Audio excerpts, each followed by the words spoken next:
Mengejutkan, Nick Kuiper dan 3 nama lain tak masuk dalam daftar pemain Persib di website PT LIB.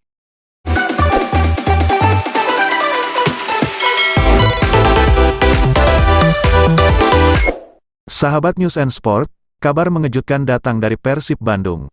Dikabarkan, Nick Kuiper dan 3 pemain Persib lainnya tidak masuk dalam website Liga Indonesia Baru.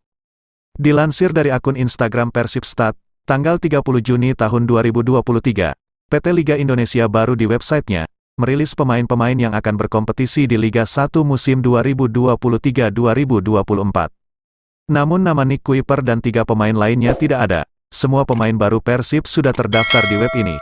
Tapi ada beberapa nama yang menghilang dari daftar pemain seperti Nick Kuiper, Abdul Aziz, Erianto, dan Ridwan Ansori.